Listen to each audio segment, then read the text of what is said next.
বসিরহাটের দিকে নজর রাখবো। বসিরহাটের এক ঐতিহ্যবাহী শিল্প প্রতিষ্ঠানকে ঘিরে ফের বিতর্কের আবহ তৈরি হয়েছে।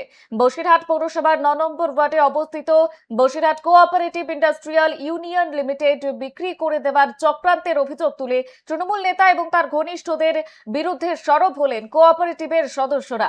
রবিবার এই অভিযোগকে সামনে রেখে ইন্ডাস্ট্রিয়ালের সামনে অবস্থান বিক্ষোভে সামিল হন সদস্য এবং স্থানীয় বাসিন্দাদের একাংশ। অভিযোগ উঠেছে রাজনৈতিক প্রভাব খাটিয়ে এলাকার এক তৃণমূল শ্রমিক সংগঠনের নেতা অলোক সর্দার ওরফে দীপ এবং তার অনুগামী মোজাফফর হোসেন মন্ডল এই ঐতিহাসিক শিল্প প্রতিষ্ঠানের জমি এবং সম্পত্তি বিক্রির পরিকল্পনা করছেন। বিক্ষোভকারীদের দাবি, শুধু জমি বিক্রির পরিকল্পনাই নয়, ইতিমধ্যেই ইন্ডাস্ট্রিয়ালের ভেতরে থাকা একাধিক মূল্যবান যন্ত্রপাতিও বিক্রি করে দেওয়া হয়েছে।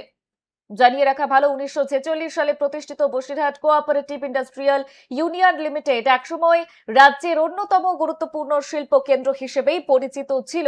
আর এই প্রতিষ্ঠান থেকে পশ্চিমবঙ্গের বিভিন্ন সরকারি এবং বেসরকারি হাসপাতালে গজ, ব্যান্ডেজ ইত্যাদি সরবরাহ করা হতো। পাশাপাশি উচ্চমানের শাড়ি থেকে শুরু করে গামছা, বিছানার চাদর সহ একাধিক বস্ত্রজাত পণ্য উৎপাদন করা হতো।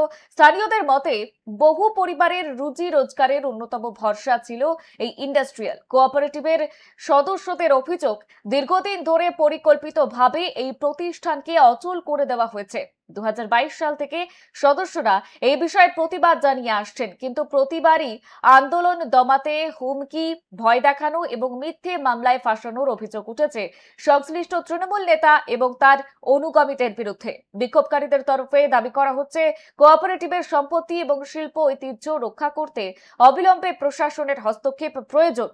যারা এই দুর্নীতি এবং সম্পত্তি বিক্রির চক্রান্তের সঙ্গে যুক্ত রয়েছে তাদের দ্রুত গ্রেফতার করার দাবিও জানানো হয়েছে। পাশাপাশি বহুদিন বন্ধ হয়ে থাকা এই শিল্প প্রতিষ্ঠান পুনরায় চালু করার দাবিতে সরব হন সদস্যরা।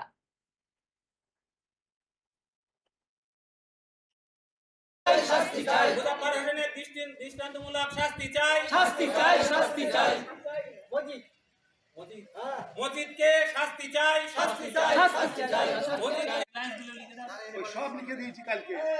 কারা কিভাবে বিক্রি করছে? এই এখন এখানকার যে বোর্ড আছে, এই দুর্নীতিগ্রস্ত বোর্ড আর ওই দীপ আর অলোক সর্দারের সহযোগিতায় ওরা এই সম্পত্তিটা বিক্রি করে দেওয়ার চেষ্টা করছে। এখানকার কোনো তাঁতিদের জানায় না, ওরা নিজেদের মতো নিজেরা করে। এখানে যা কিছু ছিল সমস্ত সব কিছু মানে বিক্রি করে দিয়েছে। ওই সামনে দুটো দোকান ছিল, দোকান দুটো বিক্রি করে দিয়েছে। পিছনে মানে যে ইয়ে ছিল সেগুলো বিক্রি করে দিয়েছে। এখানে চেয়ার টেবিল যা কিছু ছিল মানে কাউকে রাখেনি। আর একটা বিশেষ কথা, যে এখানে পৌরসভায় যে চাকরি করে তাকে ওরাই এখানে বোর্ডে নিয়ে আসলো কি করে? সে তার নাম ভবেশ, সে বোর্ডে এসেছে মানে পৌরসভা থেকে এটা অধিগ্রহণ করবে, নিয়ে এইবার পৌরসভা থেকে ওরা এই বোর্ডের এরাই সব কিছু ইয়ে করবে।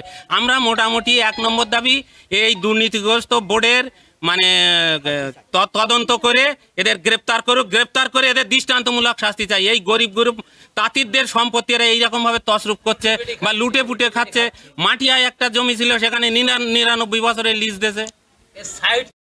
কারা কিসের জন্য কিভাবে বিক্রি করে? মোজাফফর, কানু,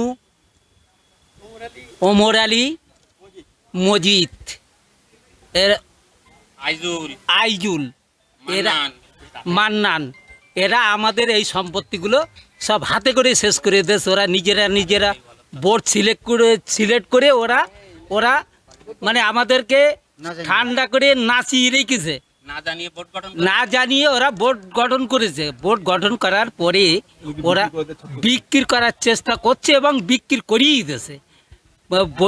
বসিরহাট যে আমাদের যে ইন্ডাস্ট্রিয়াল ইউনিয়নের কোঅপারেটিভের যে দোকানগুলো ছিল সেগুলোও বিক্রি করে দিয়েছে।